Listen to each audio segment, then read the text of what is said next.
តោះសួស្តីបងប្អូនឥឡូវយើងមកជួបលោកគ្រូជាមួយនឹងវីដេអូថ្មីបាទចំពោះអ្នកខ្សោយប្រមាណវិធីលេខទូចៗបែបហ្នឹងអញ្ចឹង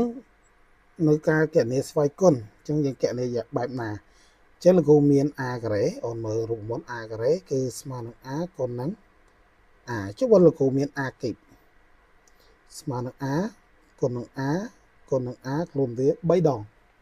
ចុះបើសិនលោកគ្រូមាន a សេគុណ4ប្រកបណាស់ប្រកបជាស្មើ a គុណ a គុណ a គុណ a 4ដងណាអញ្ចឹងបើលោកគ្រូមាន a សេគុណ n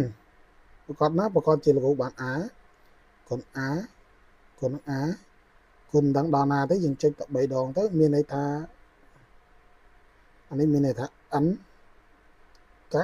តាបាទអញ្ចឹងនៅក្នុងវិធីសាស្ត្រគណនាអាស្វ័យគុណដែលមានមកតួហ្នឹងគឺយើងគណនាតាមវិធីហ្នឹងអញ្ចឹងយើងមើលលើលំហាត់របស់យើងតោះ2ស្វ័យគុណ2មានន័យថា2គុណនឹង2នេះវាចូលរួមមុននេះអញ្ចឹង2គុណនឹង2ស្មើ4មក3សេគុណ2មានន័យថា3គុណនឹង3អញ្ចឹងចូលរួមមុននឹងដែរអញ្ចឹងស្មើនឹង5 4 3សេគុណ4មានន័យថា3គុណនឹង3គុណនឹង3គុណនឹង3ខ្លួនវាចំនួន4ដងអញ្ចឹងយើងគុណទៅ3 3ដង9 9 3ដង27 27 3ដងស្មើនឹង81